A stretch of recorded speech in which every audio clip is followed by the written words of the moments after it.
Are you ready to stop the self-sabotage and create the life you desire? Well, in order for that to happen, you need to break free from the bad beliefs that are holding your success hostage. You need to optimize the stress by turning it into extra energy for success. And those hurtful habits? Well, we need to give that pain a purpose for progress.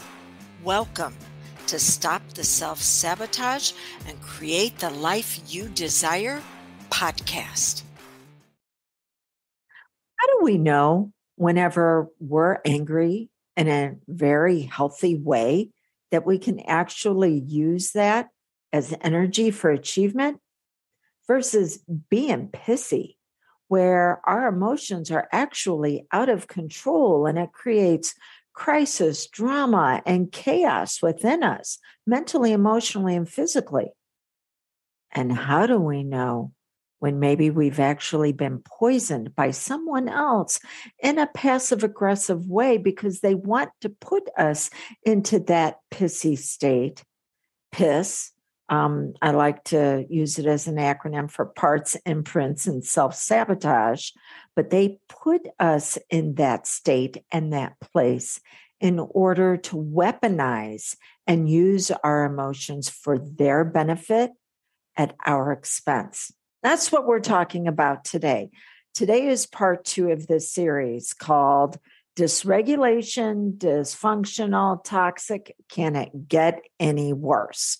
Yes, it can. And we want to stop it before it gets to crisis for you. Or if you are in crisis, we want to be able to get you out of that as quick as possible. And when I say crisis, I mean in an emotional state and place where you feel like you no longer have any agency, no longer any control over what it is that you're focusing on and how you feel about it. Those thoughts continue to ruminate over and over again, and the stress just almost is unbearable. Let's bring that all back within a boundary, because the number one reason to have boundaries is to keep you safe. And when you are dysregulated, your system is trying to tell you in the easiest way that it knows that you're not safe. Okay. So today's all about dysregulation. I'm going to use myself as an example on these. So I have a new puppy. I had him since he's 9 weeks old. He's 4.5 months now. There is for those of you that are watching the video, there's a picture of him on the screen. He's sleeping at my feet right now.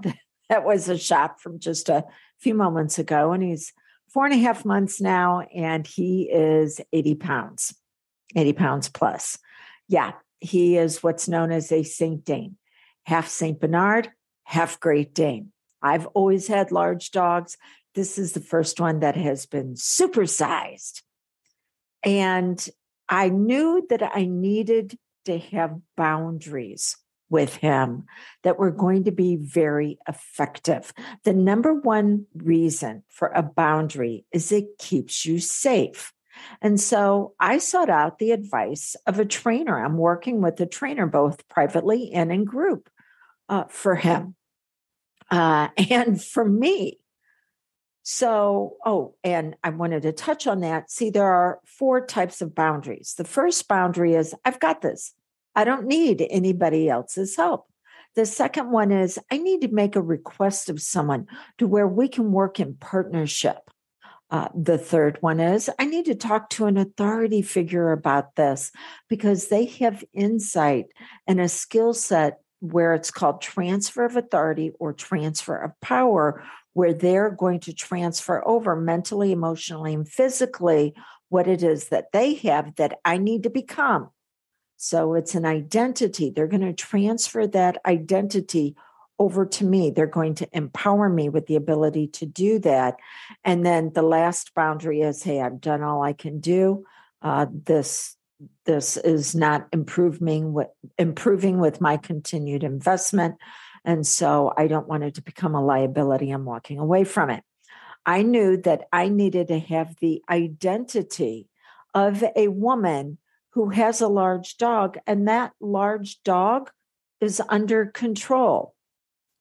Went out on a one-time coffee date. One time, yeah, lasted 45 minutes, because part of the way through he goes, you need a man in your life because you picked a large dog and you need to have someone help you handle it.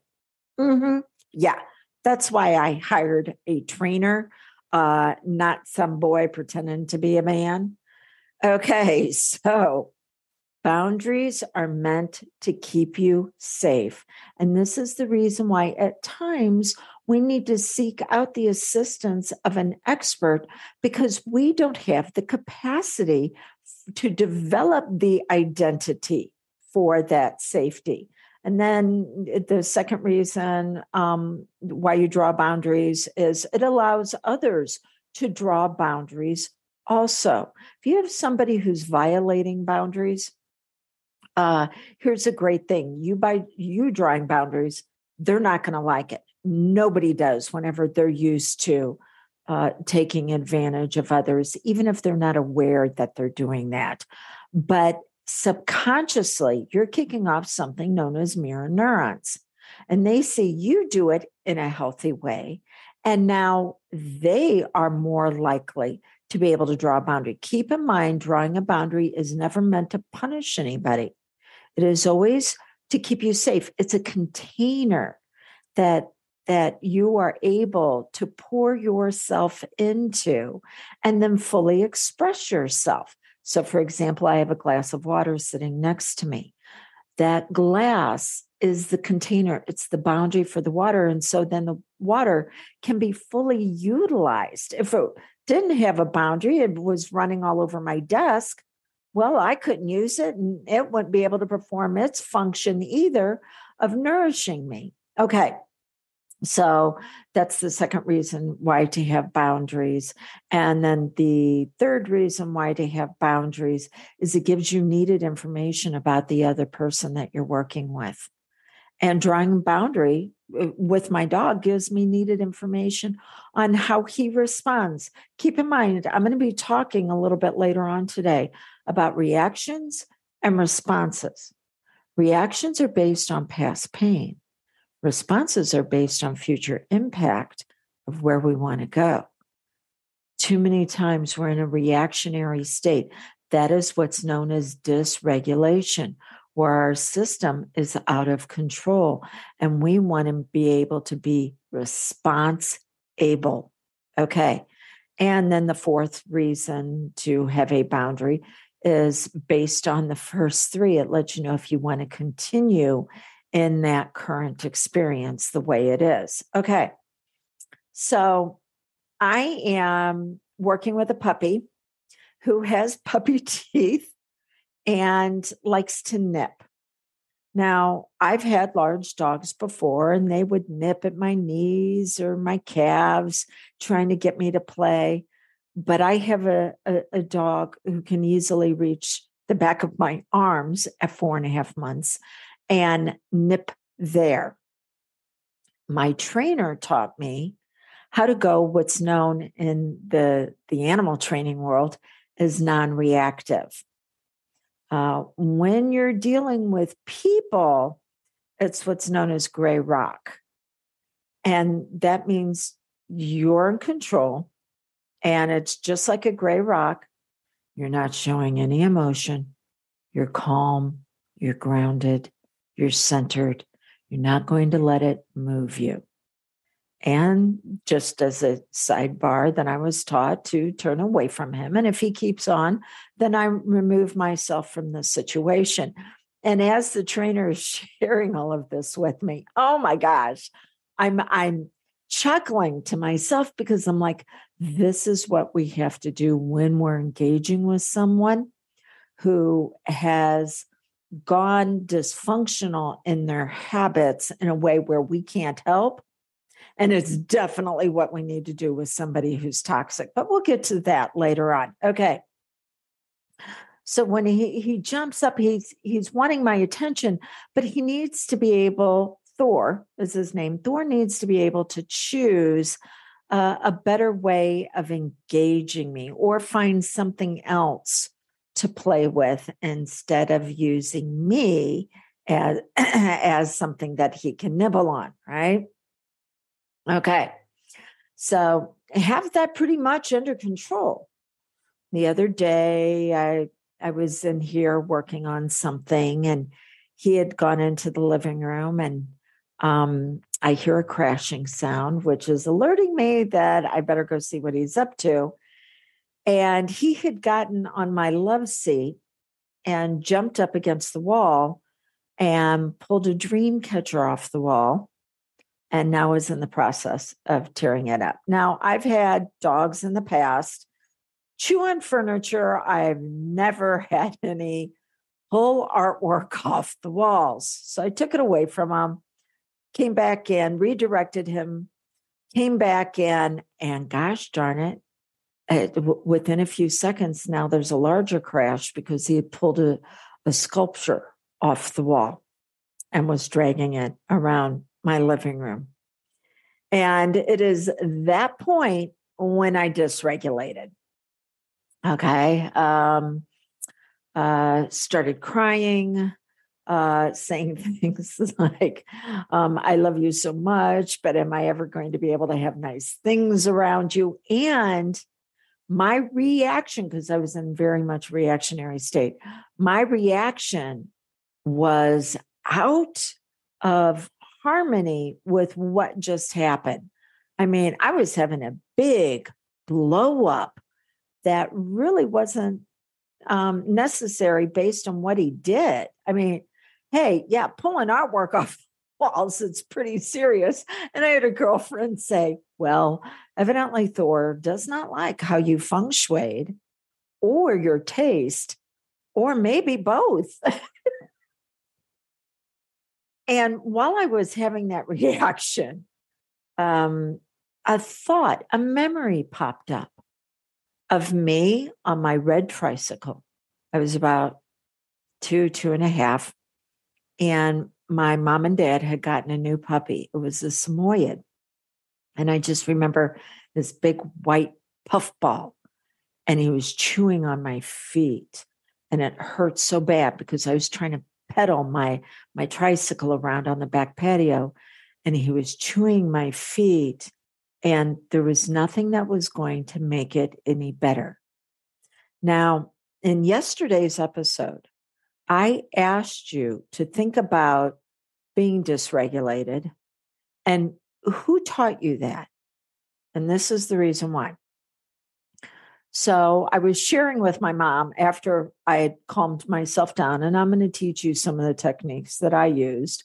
But after I got into my grounded state again, and I called my mom, and now we're laughing about it.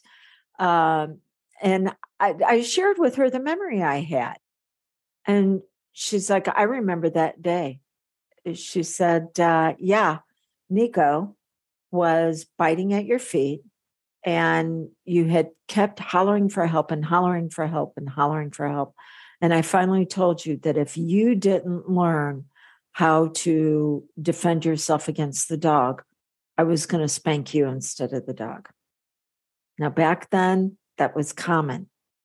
But there was no transfer of authority with that, was there? There was no transfer of power. What I learned from that, and it all came flooding back. What I learned is when I'm being hurt, I'm not safe to rely on others around me to help me. And I'm going to have to pay the price for others being out of control. Oh. And then that was reinforced for decades in different relationships that I would engage in, where if someone was out of control with their behavior, I would do everything I could, but I would wind up taking on the responsibility for their impact instead of letting them pay the consequences. Because, see, that's one of the things whenever you draw a boundary, is that if there is a violation of that boundary, there will be a price that's going to have to pay. There's going to be a consequence. But when you don't have healthy boundaries with others, you wind up paying the price for them. Isn't it fascinating how I got into a field because of that wound? And in my field, it's known as one of the original wounds. And so one of my original wounds is not being able to rely on others when you've been parentified. When I was parentified, that means expecting to act as an adult when you're still a child and then having to pay the price for others. Isn't it interesting how I got into a field where I wanted others to be empowered so they didn't have to experience this anymore? I didn't even put all of that together until I had been a certified hypnotist for years and then got into this type of work. So that's the reason why I asked you yesterday, who taught you to be dysregulated? Because it was someone in your environment, usually by the age of 8. 80% of who we are as an adult is learned by age 8. So it's somebody in your environment and they taught you to be dysregulated because they themselves were dysregulated. This is not where we get to point the finger, where I point the finger at my mom and go, Mom, it's all your fault. No, she was just continuing the legacy of what she had learned. But here's the great thing about learned behaviors. They can be relearned. Okay.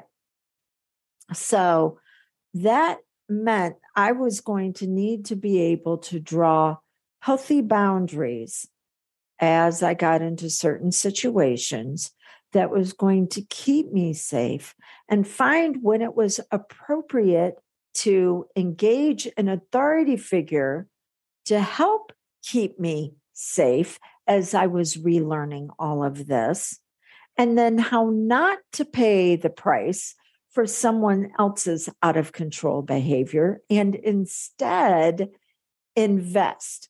No longer looking for liabilities, no longer looking for where I'm going to lose. And it all happens subconsciously.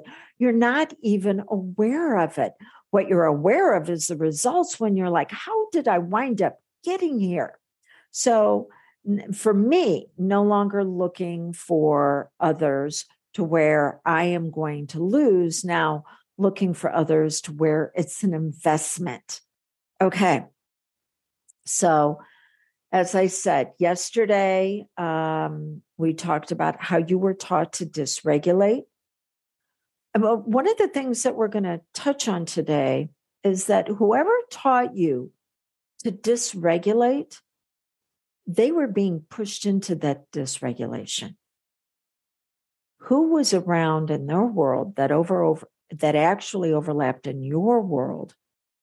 Who was toxic? And now you will find yourself around toxic people again, and you'll go back to that original dysregulation because that's what you learned to do. Not your fault, but you have to accept 100% responsibility for upgrading it, where you are influenced in a way where it's impactful in your world, not where you're having to overperform for someone else at your expense.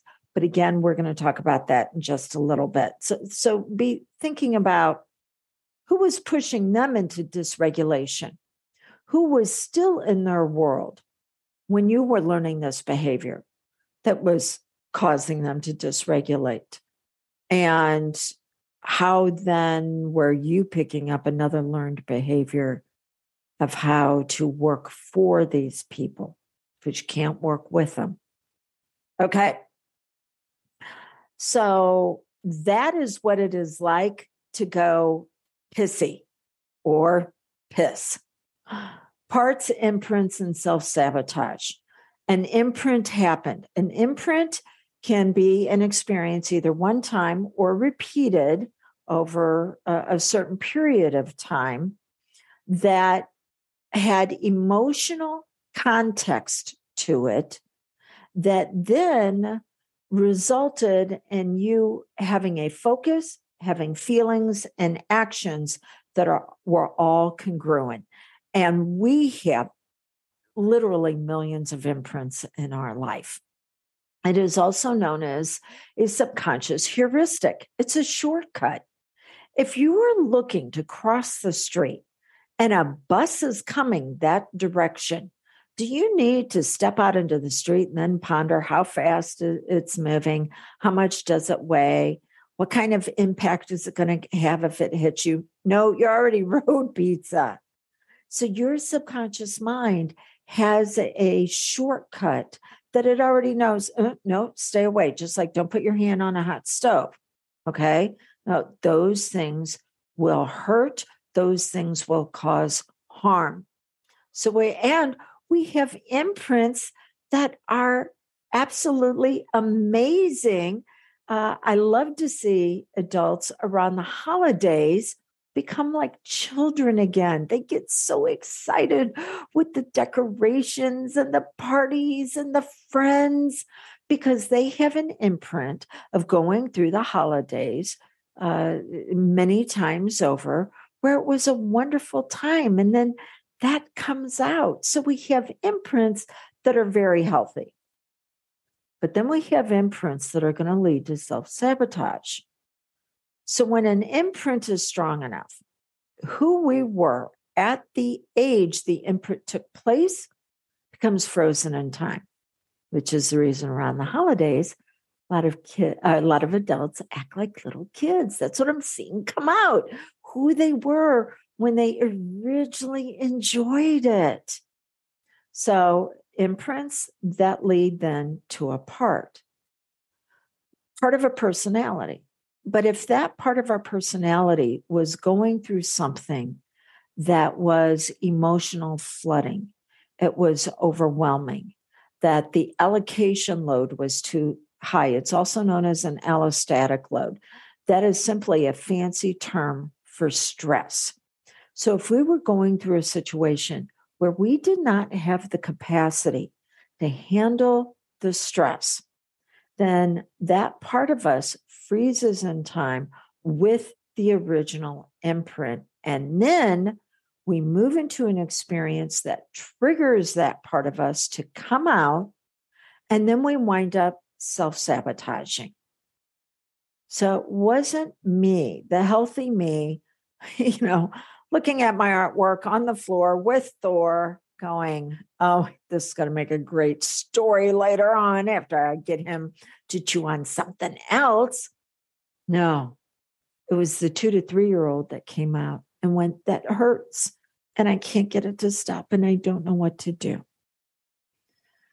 So having compassion for yourself, whenever you go through these experiences and you realize what's being triggered is a younger you that just didn't have the capacity at the time to handle things, very much needed, but you can't stop there. This is the reason why when people go, well, you just need to love yourself more.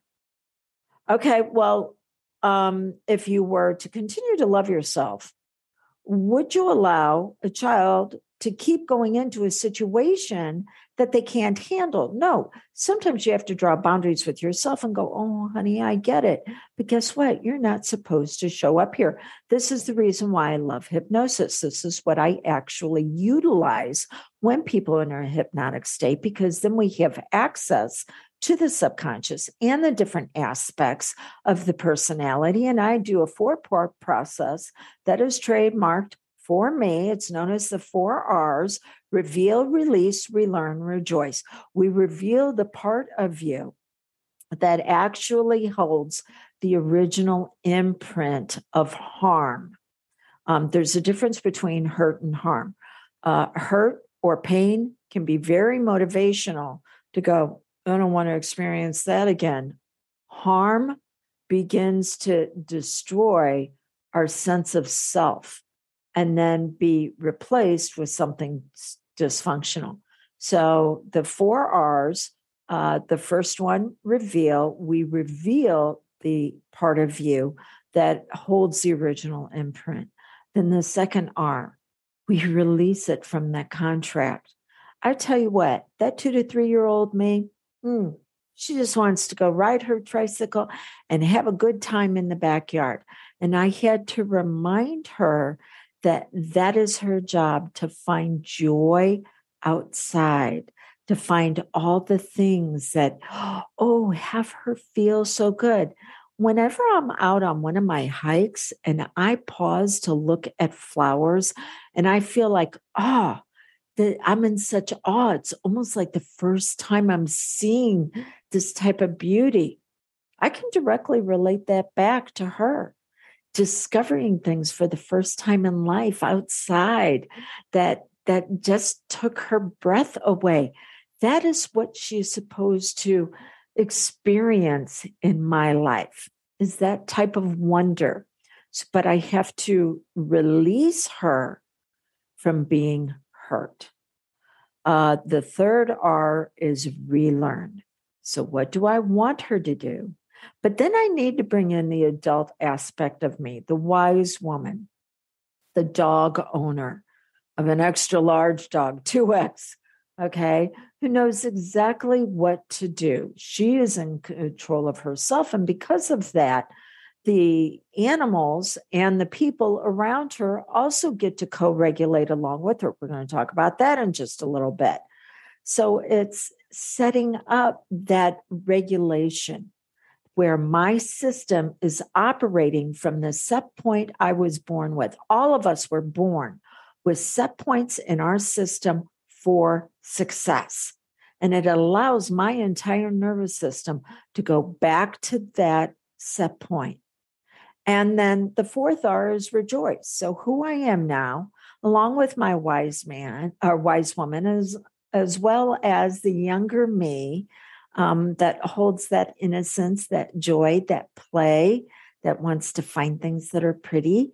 Okay, we all come together, and that is the Trinity that will take you to the top. Is those three pieces of you. Right now, you are using a puzzle that you've only got like one piece to, and you think if you keep reorganizing it, you're going to get the picture of the high quality life you want, and you're not going to because you're missing the pieces. Okay, so that's what we look at then is PISS, parts, imprints, self-sabotage. Then we use the 4 R's, reveal, release, relearn, rejoice. By the way, if you want to see if I'm a fit to work with you, utilizing hypnosis, whether it's my VIP day or it's 4 sessions with me called Jumpstart Your Success, which lays the foundation. You can reach out to me, 1-636-699-7791. You can send me a text. You can leave me a voicemail, and I will reply back with a link that will take you to a calendar to where you can set a time where just you and I will talk, and we'll make sure we're a good fit for each other and see what might be the best opportunity for you. Okay. So we've covered being pissy. Now let's talk about anger. Anger is actually very healthy, except we haven't been taught to either experience anger or when we are angry, how to use it. See, anger is telling you that a boundary that you have placed around something that you consider to be valuable, that you consider to be significant, that boundary is being violated. When I'm driving in my car and someone decides to cut me off and almost hit me, I have a right to be angry because at my safety, my well-being for myself as well as anyone else who might be in the car was just violated. So what do I need to do? Remember, it's, hey, first one is, I've got this. Second one is I need to ask for someone else's assistance. Sometimes I need to blow my horn to make them aware that I'm there. Third one is I need to have an authority figure. Fourth one, I need to walk away. I've done all that I can. So, maybe it's, I've got this. I just need to understand that I need to back off from that person because they're a terrible driver. It's that whole gray rock. I'm not going to ride their butt. I'm not going to flip them off. I'm just going to pull back and go, yeah, now they've told me, they've informed me what I need to know. So I can then choose how I'm going to move forward. I am response able. Okay. Then we look at what are the consequences if someone violates a boundary. And a lot of times that's where we have our biggest challenge with boundaries is we draw a boundary and we're like, you're not going to do this. I'm not going to put up with this. But then what's the consequence if they do it again? Now, we can have in mind those consequences. It doesn't mean that we need to share them with others, but we at least need to have for our own personal progress orientation, what's going to be the next step if they continue this. But when we experience anger that keeps showing up, it's saying, okay, is the boundary still appropriate? Do we need to take it to the next level? Or is it what we're valuing? Is that still significant? That's still appropriate? I'm going to give you an example of this. So I have a friend who, when she gets dysregulated and overwhelmed, she will have a dysfunctional habit of what's known as breadcrumbing and stonewalling. So breadcrumbing is when you just throw out a little bit of something. Toxic people will use breadcrumbing to where all of a sudden they'll be nice to you. And you're like, oh, wow. Well, maybe it was just me. Maybe it wasn't as bad. No, if you thought it was bad, it was. Okay. So breadcrumbing is meant to hoover, like the vacuum cleaner. It's supposed to hoover, suck somebody back in. So I have a friend who breadcrumbs. She'll throw out details of something big that just happened or is going to happen.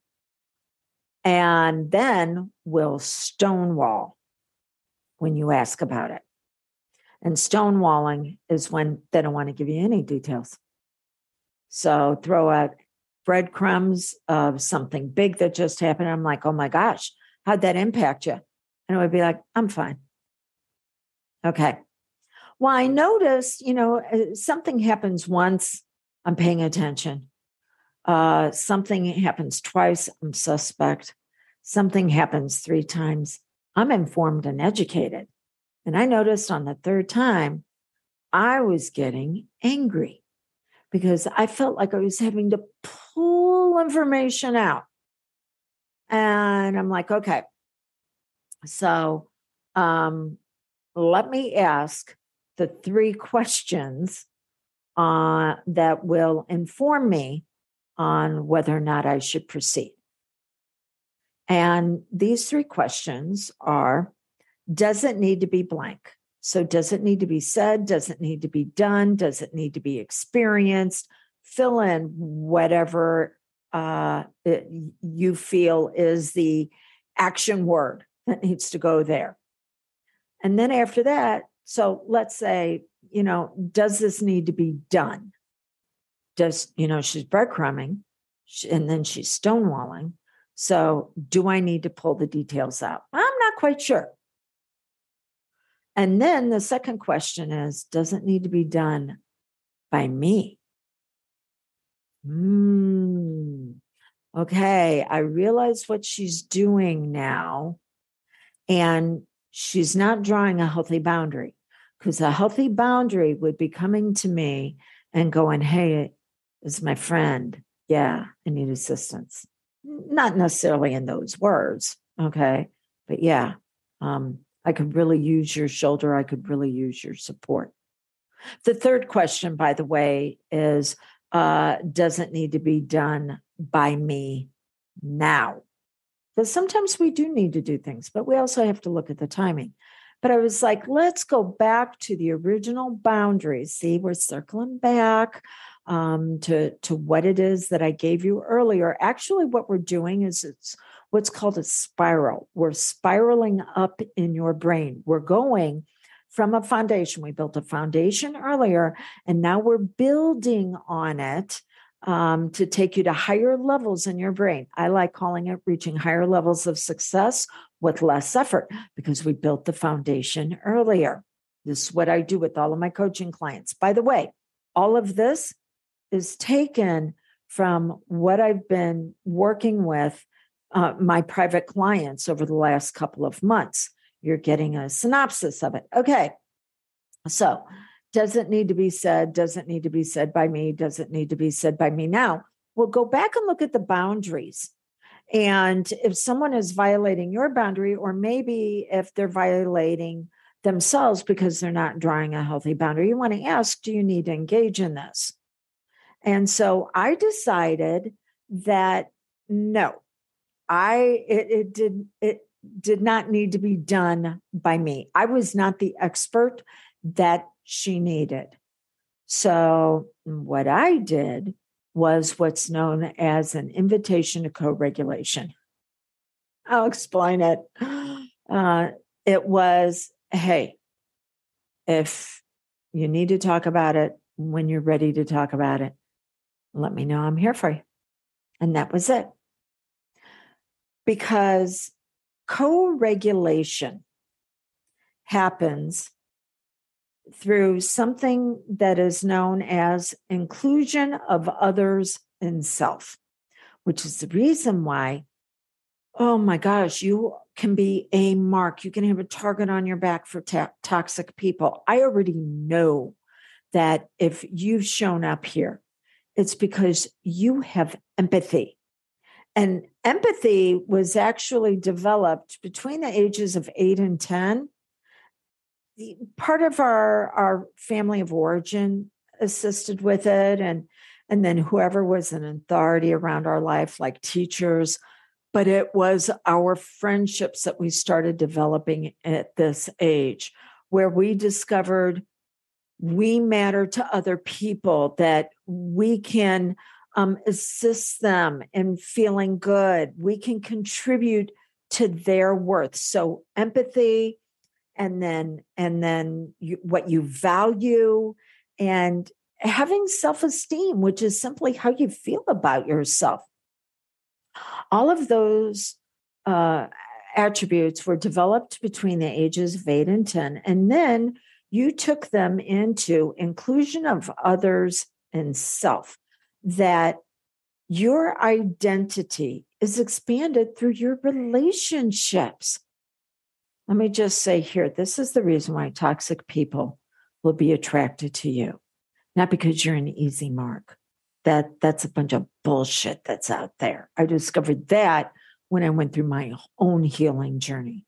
They're attracted to you because they feel like you possess something that they'd like to have. And I call them cluster Fs. And you can imagine what the F stands for. But it's the type of personalities where they really don't have a sense of self. And so they will seek out in others what they wish they had, but then they don't have the ability to develop it. And the very thing that had attracted them to you, the fact that you have empathy and you have values and your self-esteem, is enhanced because of the people that you're around. And they're like, I want more of that. And then because they can't suck the life out of it and take it away from you and then have it for themselves, kind of like Dracula, there's a reason why they're called vampires. Then the very thing that attracted them to you is the very thing that they will hate and want to destroy. We'll get to that in just a minute, because remember, it's dysregulation, dysfunctional, toxic. Can it get any worse? Okay. So you want to include others in yourself. You treat them how you want to be treated. And so you're feeling great. And then someone gets around you that's dysregulated. Well, now they have a choice because you're regulated. And now they have a choice. They can either step up to your level, they can bring you down to theirs, or the two of you will have to part ways. But you both have to be on the same level. Now, I have an adage that people need a hand up, not a hand out. Hand out keeps them on the same level. I offer you, even when I say, hey, let's have a complimentary consult. By the way, you can go to one of my websites, canhypnosishelpyou.com, and set up a complimentary consult. And I guarantee you will walk away with a tip, tool, or technique that will improve the quality of your life. A lot of times with same-day results. Yeah. Now, it's not going to get you the goal that you want, but it'll at least make the day-to-day stuff a little bit more manageable. Okay. So you are offering them a hand up to a higher level in the brain. We want to get to that outer cortex. We want to get to the intelligence level, not just emotional intelligence. You hear a lot about that, or mental intelligence. It's also body intelligence. It's identity intelligence. It's who we are as a package. You're inviting them up. But now think about this. Let's say that we're out hiking and you see me on part of the trail, and I've turned around and I am trying to give somebody a hand up because they're struggling to get up to my level. Who do you think has more power in that situation? Me at the top or them below? They actually do. And so it is easier for someone when they are dysregulated to pull you down to their level than for you to get them up to yours. Which is the reason why I invited my friend into an experience with me when she was ready, because then she was going to choose to regulate with me. If I just went in like I had done in the past, multiple times, I already told you that. First time, second time, third time, I'm getting it. Okay. So multiple times I had worked with her to pull the details out and find out what was going on. And then I would leave and she'd be a little bit better, but not necessarily regulated. And I definitely would be dysregulated. Okay. Out of sorts, not feeling good. And I tell people, notice where you don't feel good at, because there's a message there also through your subconscious. I have one of my clients who gets some stomach trouble. That's our place of power. That is our place to where we're like, I am going to make things happen. Well, when we look back at her history, we see that people took that power away from her and they used it for their own benefit at her expense. Me personally, I get it in my chest where my heart is, my heart connection. But sometimes it'll be higher up to where it almost goes into my throat. I'm like, whenever I get that feeling, watch out, because somebody wants me to lose my voice. They don't want me to be able to state my claim.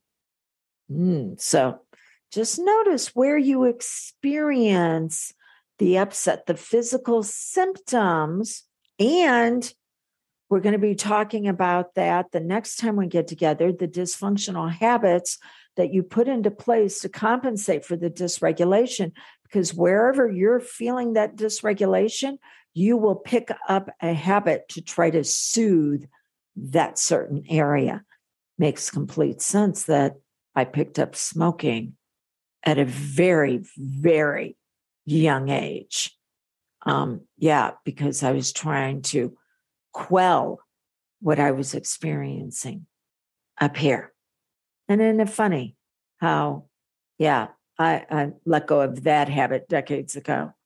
And now I use that very same feeling and that voice to try to help you find yours. Okay, so co-regulation versus dysregulation. You are born with a baseline for your system, your entire autonomic nervous system, everything that's going on internally. And that baseline is one that has a set point for success. And when you co-regulate, you are in harmony with another healthy person and you're resonating with them. Or if you're dysregulated and you get around somebody that has a very strong regulation, you're dysregulated and you get around them. This is what my clients do whenever they come to me. And I'm like, okay, let's begin to regulate you. All right, get in tune with me. I'm already where I need to be, but I'm not a therapist for my friends. So I will invite them to co-regulate. And there have been times I've been dysregulated and I've gone to other people. I have another friend. Oh my gosh. So last summer, whenever I was in the dating world and thought I had found somebody and then was like, oh, wait, this is so not good. She was able to sit with me and hear me speak my truth, how I felt like I was going from hurt to harm, and help me put it all together and then be able to move forward in a way that was a healthy choice of needing to let go of that relationship. Okay. So we can attune to someone else when they're healthy and they can give us that hand up, not a handout that keeps you on the same level. Okay. So our set point for success, though, can be manipulated by someone else. And they can manipulate it to where they either want us to overperform and fill the gaps where they're not taking action, or where we pick up a very heavy load that they don't want to carry. So they put it on top of ours. And now we're dragging around our stuff as well as theirs. And they absolutely overwhelm our system. And because of that inclusion of others and self, we see their problem as our problem. We see it as a shared problem. Violates a boundary, doesn't it? No. They're doing this, they're going toxic, not because they want to share the load with you. That would be in a healthy, regulated relationship. No, they're going toxic because they want you to do all the work for them. Remember how I asked you at the beginning, think about who taught you to be dysregulated and then who in their life was pushing them to be dysregulated? Yeah. Because you then learned that when you're around certain people, you should be dysregulated instead of staying strong, instead of staying stable, instead of staying at your set point for success. And your subconscious mind, which runs all of your habits and patterns, and it's the storehouse for all of your memories and emotions and so much more, is running your entire system right now. It doesn't make judgments on whether something is good or bad, healthy or not. That is up to your conscious mind, also known as your prefrontal cortex, your executive functioning center. So we have to get the subconscious agreement that toxic people no longer trigger being dysregulated. In fact, toxic people actually trigger boundaries. Now, we're going to get more into toxic people and how it causes us to go toxic in a couple of episodes. But I want you to be able to start recognizing the difference between someone being dysregulated and dysfunctional and somebody being toxic. Somebody dysregulated, dysfunctional, it happens once in a while to all of us. But when they're toxic, when they are a cluster F, it's all the time. Manipulation is their game. You will never beat them at it, and they will never get any better. You're not going to be the one to save them. And keep in mind, what happened to the last savior? They nailed him to a cross. You try to save a cluster F, you will get nailed to a cross also. You will be sacrificed for their benefit. But there's something that they will do that, and they'll do it repeatedly, that will tip you off that they are toxic. They want you to do something known as going deep. And that deep stands for, they want you to defend yourself. You've done something. And you need to stand up for yourself. By the way, I had a friend one time make this statement to me. I think you're trying to hurt my feelings on purpose. Right there, she was wanting me to defend myself. I didn't know if she was going toxic or not, but it was stopping right there because I said, I won't defend myself. Not going to. And whenever you're ready to talk again in a way where we can work together, let me know. Because they want you to defend yourself. And they want to keep you engaged by you over-explaining. The more you over-explain, the more they are going to weaponize those beautiful parts of you for their benefit at your expense. This is when they take advantage. All you're doing is weaponizing yourself to be used against yourself. So they want you to defend. They want you to continue to explain. That's the second E. Or over-explain. They want you to continue to stay engaged with them. But then the P. The P is what tops it all off. They will say something that they know you will take personal. And they are actually trying to trigger what's known as learned helplessness.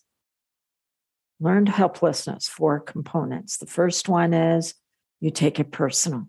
You think it's somehow because you're flawed, you're broken, you can't be fixed. Then it is pervasive. It's going to infect every single area of your life because it's because of you. And then after that, it's permanent because you can't ever be fixed. And then you are in what's known as power under, power over. They have power over you. And you are underneath them. And in your mind, your subconscious doesn't use language to process. It uses symbols. So literally, you're this little tiny representation in your subconscious. And this problem, this person is the boogeyman looming over you. Isn't it interesting how, when I told you at the very beginning about remembering me being between the ages of 2 and 3 on my trike, how small she was. And this problem that I was experiencing now as an adult with the dog was looming over her. This is the reason why you have to relearn. You have to put the larger sense of self, who you are, your wise woman, in place of that child, because the child will always be smaller than the problem. And this is what toxic people want to do. They say something personal because then you're going to go right back into defending yourself, engaging through over-explanation. And now they have complete power over you and they get to feed off of all of this. And I will tell you right now, just a few weeks ago, I was in this very situation. And I wasn't sure. He did the first 3, and I did. What did we talk about earlier? Gray rock. Hey, this is what you've got available to you. And you tried baiting me. And I'm like, well, you can use it or not. It's whatever. And he did something else. And I'm like, well, I'm basically completed what it is that I need to do on my side of the agreement. And then he came back and said something personal. And I was like, oh, I know who you are now. And if I step into your realm, you won't ever have a hand up. You will always drag me down into the pit below you because it's the only way you can make yourself feel better. Whew. Okay, so we covered a lot today. Now let's begin to look at how to stop the self-sabotage and create the life you desire. So when you're pissy, you need to do what's known as bottom up.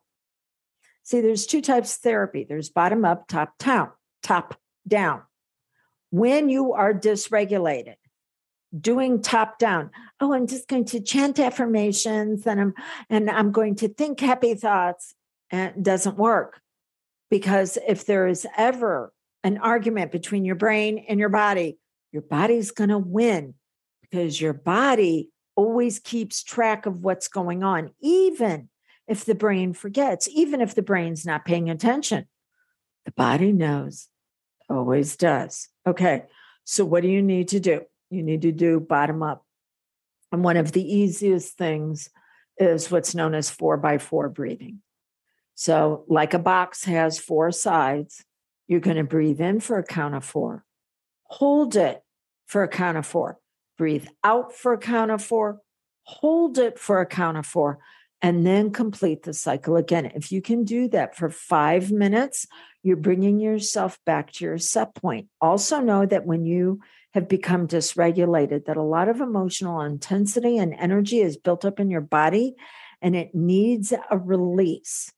Now, you could go out and take a walk in nature. It's already been shown that just walking outside, as long as you don't live in a concrete jungle, just walking outside. Notice how I didn't say sitting. Notice how I didn't say just, being outside and doing yoga poses. No, you actually got to be in some sort of movement, emotion, energy in motion. You got to move, okay? So taking a walk outside, brisk, physical activity helps move that energy out of your system. You're going to need to have about 10 minutes of it. But the best thing I can do is tell you to co-regulate with somebody. Reach out to someone, just like I told you that whenever I had that memory flashback and then it was like, okay, later on, I called my mom so we could laugh about my dog not liking my feng shui or evidently my decor. Even though mom is the one who taught me how to dysregulate, oh my gosh, she has come a long way over the years. And so she now helps stabilize me. So I reached out and we laughed about it because that's the next thing. Humor will dispel dysregulation. Okay. So that's if you're pissy. Breathe, move, find someone you can co-regulate. And if you can laugh, that's a bonus. Then anger. When you find yourself getting angry, look at the boundaries. What boundary? Is it appropriate? What is the boundary around? Is that significant? So the boundaries and the values, what are the consequences? And do you need to be asking yourself those questions? Does this need to be said? Does this need to be said by me? Does this need to be said right now? And then creating the life you desire. It is now said that at least 20% of people are toxic. That's 1 in 5. 1 in 5, what you thought were supposed friends. 1 in 5 coworkers. 1 in 5 people that you're going to come across in your everyday world. So what is it that you can put into place to, number 1, make sure that you're safe? Then number 2, you no longer create the patterns from the past in the present, and instead you give the past and that pain a purpose for progress by actually using it in a way that moves you forward. Well, that's when we look at working together. So whether you go to dawnlandrum.com, whether you decide Can Hypnosis Help You.com, or reach out to me direct 1-636-699-7791. Let's see what it is that you need to experience in bringing out your beauty and your brilliance. So until you can do this for yourself, why don't you tap into my belief that you are here to make the world a better place because you're better in it. See you soon.